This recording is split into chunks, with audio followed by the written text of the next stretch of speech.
Hey, welcome to the One Piece at a Time Distilling Institute with your host, the alchemist of Indiana's Black Forest, Alan Bishop. Hey, this channel is all about home distilling and legal distilling. If you've got questions, reach out to us in the comments below, social media, or via bishopshomegrown@gmail.com. And don't forget to check out thealchemistcabinet.com. Hey guys, back again to answer your questions here at the One Piece at a Time Distilling Institute. So, long day at work today. Did a lot of deep cleaning and it needed it, and that's important in a distillery. Obviously, I mean, you know, in distilling you can muck around a little bit, as it were, and see what I did there. And you can have some slightly dirty ferments, and you can do open fermentation, all that sort of stuff. But distillery hygiene becomes super important, especially when you're next door to a winery, or when you have certain spirits that you want to keep as absolutely clean as what you can. So, you know, from time to time, we got to get in there and we got to really put the elbow grease in. And being short a couple guys, we had one guy that left a couple weeks ago that we've not replaced, and then Justin's been out taking care of Tiff because Tiff had surgery. She's doing well, by the way, and I'm happy to hear that. But it was necessary for me to get in and really do some hardcore cleaning the past couple weeks. But I hit it real hard today, and I can tell, I'm not gonna lie.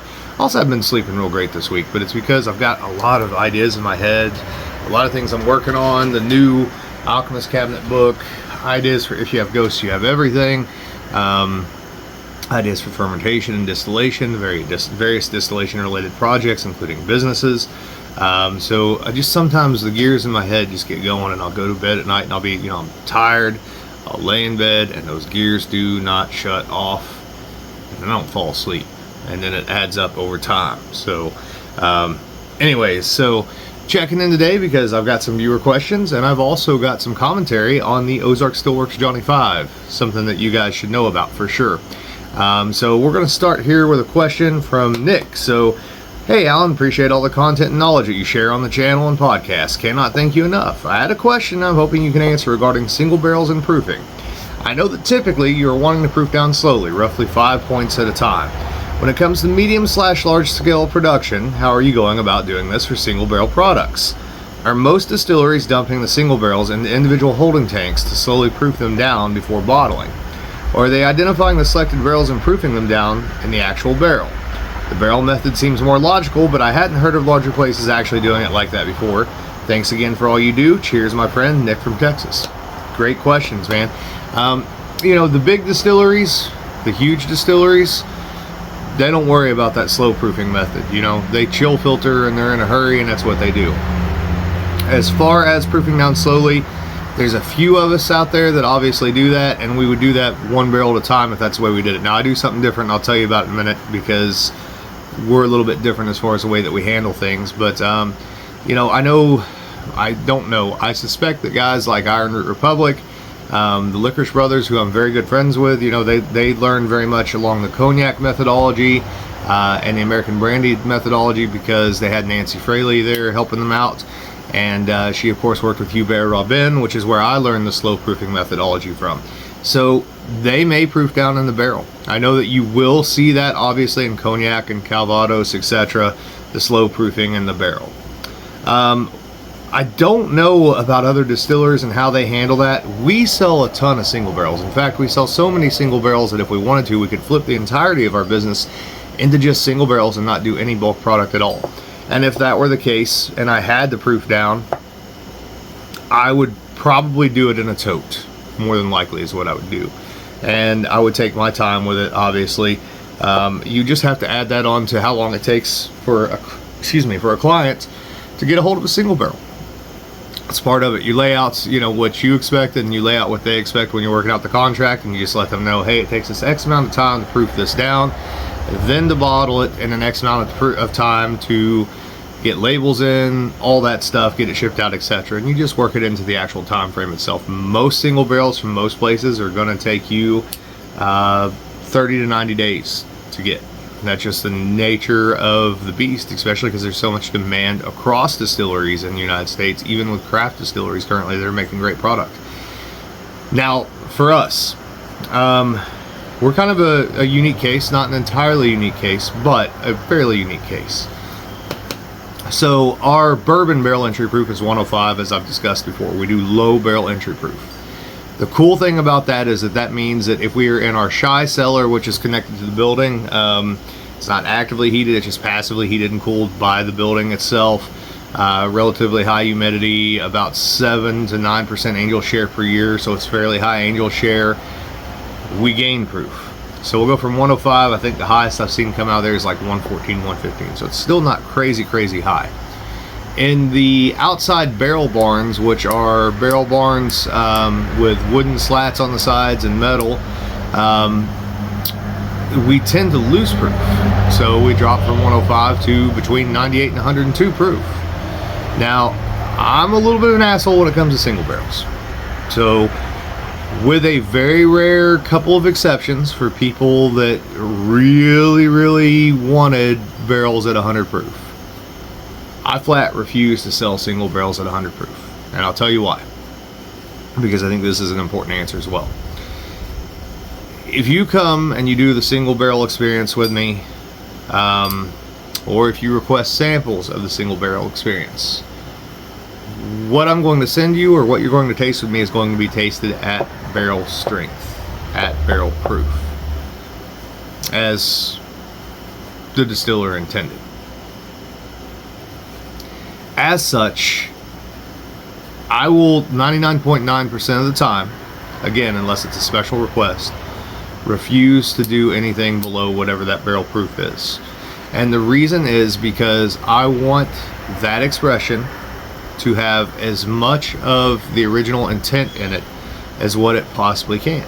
And the cool thing about that is most people really appreciate that and they'll stick with it. Now you'll have an occasional customer that might want something at 100 proof, and if they're a really great customer and they're really good friends, really good people, they're not pushy, I might do that. Now luckily, because my proofs don't go above 115 on the whiskeys, or on the bourbons as it were, it doesn't take me very long to proof that down.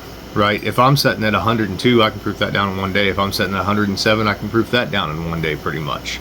If I'm setting at 114, give me a week and I'll get it there, and it won't be, saponified or anything like that. It's different when it's something like brandy, which goes into the barrel at still strength. So our still strength on our brandies is 135 to 140, right? They go in that shy cellar, they come out, they might be 145. If you want it at 100, you better just set back and get comfortable, because it's going to take a few months to get it there without ruining it. And just so people know, no, I will not sell you a single barrel of apple brandy at 100 proof at Bottled and Bond. I refuse to do it. We started offering single barrels of apple brandy a few years ago, thinking that hazmat apple brandy, somebody asked for it's what happened. They asked for hazmat apple brandy. And we didn't think that it would sell worth a shit, and we kept half the barrel, they took half the barrel, and we sold out of our half in 2 days. And ever since then, we've been selling the hell out of hazmat apple brandy single barrels in the 135 to 145 proof range. It's good stuff, but man, it will lay you out, I'm not gonna lie. But because of that, I want to keep the name of the Hazmat Apple Brandy Distillery Company. You know what I mean? The place where people come. We don't do hazmat bourbon, we do hazmat apple brandy single barrels. So I don't know if that answers all your questions. I kind of think it does, and that gives you an idea. The big guys and even a lot of the craft guys, they're not worried about the slow proofing thing. They're not worried about saponification, especially if they're doing chill filtering. They certainly, for me, their eye towards the natural quality of natural distillation is not on the ball. So there's that. So that was a great question, though. Thank you for asking. So the other thing I wanted to touch on in this video is the Johnny 5, the submarine still with the air wand in it that Wayne and I from Ozark Stillworks have been working on. I've been hardcore testing that thing. As Rick Gibson once said, let Alan test it out because he'll run the piss out of it. And that's true. I will. But Alan makes mistakes sometimes too. So I have yet to find a single fault with that system at all. Not a single fault one. But I fucked up. Not once, but twice. Now, I caught it the first time. As you guys might remember from a recent video, I had done the recipe that we mashed in out at Beck's Mill for Miss Ella Noggle's Prohibition era homebrew recipe, which was basically to 20 gallons, we did 2 cans of Breeze Pilsner malts.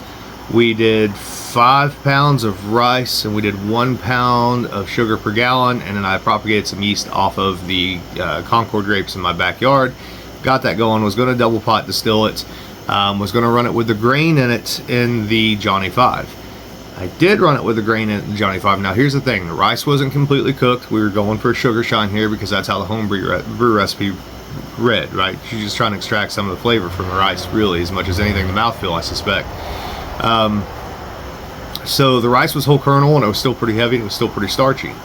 And when I fired up the Johnny 5, for some reason, I just felt like something wasn't going quite right. I don't remember exactly what went wrong, but the long and short of it is I decided to check it. So I dumped everything into buckets, opened it up, and looked inside of it. This was with the air sparge in it, had the air going, you know, moving the grain around, because that's what we designed this thing for, was to be able to do all grain mashes and keep, you know, your solids in your still and not worry about scorching them when it's run over an open flame.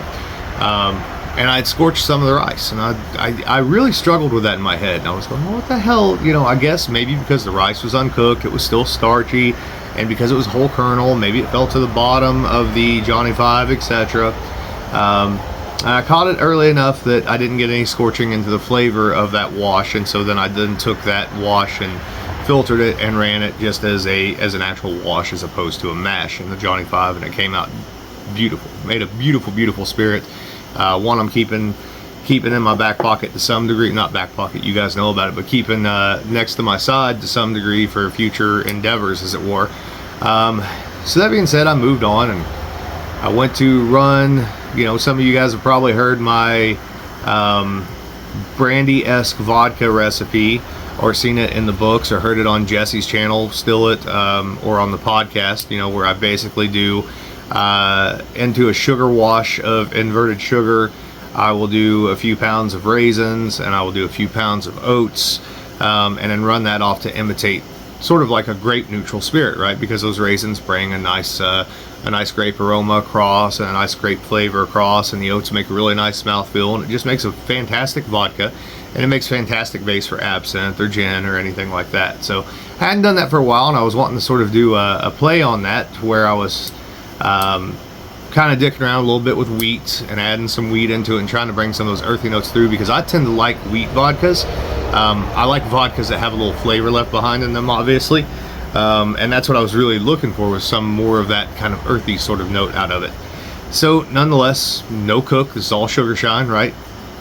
Put all the grain in the Johnny 5, ran the piss out of that thing.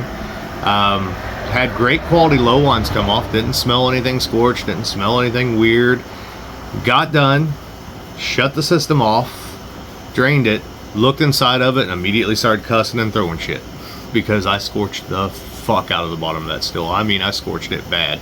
And then I spent a bunch of time figuring out unique ways to get my arm into that little 4-inch hole with some stainless steel scrubbies to clean the bottom of it off. I did get it all cleaned off. It cleaned up nicely. It is a little discolored on the bottom. Nothing will hurt anything.